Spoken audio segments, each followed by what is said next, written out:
Bonjour, cette vidéo fait suite à une première dans laquelle j'ai énuméré deux arguments qui sous-tendent les raisons pour lesquelles nous devons tenir l'agriculture comme un pilier important pour avoir une source de protéines d'origine aquatique dans les années à venir.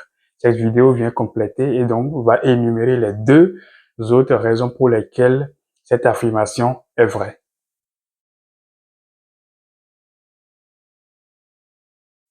Aujourd'hui, selon les chiffres de l'ONU, la population mondiale s'élève à environ 8 milliards de personnes sur Terre.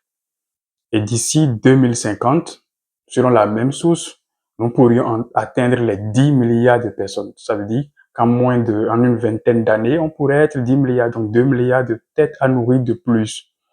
Est-ce que vous imaginez, nous grandissons, la population grandit de plus en plus. Chaque année, nous devenons de plus en plus nombreux.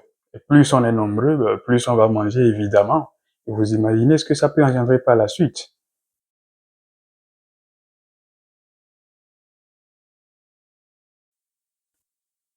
Quatrième élément, l'état des stocks de population de poissons que nous exploitons pour la pêche. Selon les chiffres de la FAO parus en 2024, nous surexploitons de plus en plus les stocks de poissons. Il y a 40 ans, 50 ans, à peine 10 ou 15% des stocks de poissons étaient surexploités. Aujourd'hui, nous sommes à environ 35% des stocks qui sont surexploités et cela va continuer. Je vous mets une figure là à l'écran pour vous permettre de voir un peu comment est-ce que la part des stocks surpêchés évolue.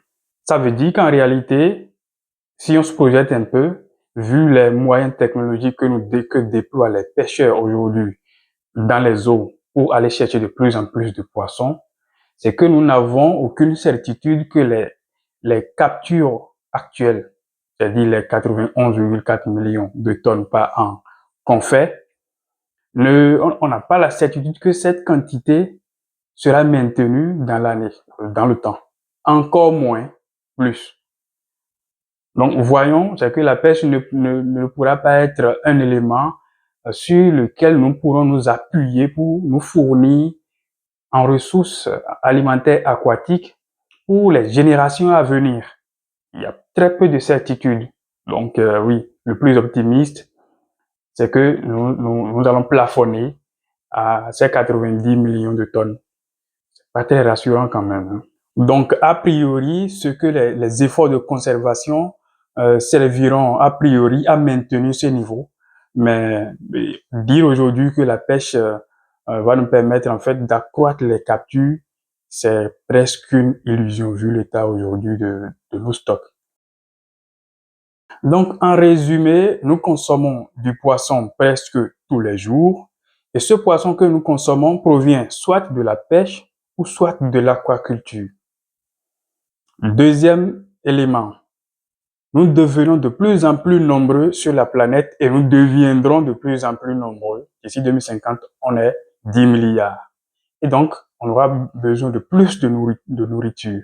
Troisième élément, les stocks naturels dans lesquels nous allons prélever ne sont pas en très bonne santé pour que nous comptions sur eux pour espérer nous fournir de protéines d'origine aquatique dans les 20, 30, 40, 50 années à venir.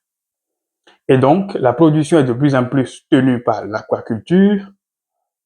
Les stocks sont en train de s'effondrer. Nous devenons de plus en plus nombreux.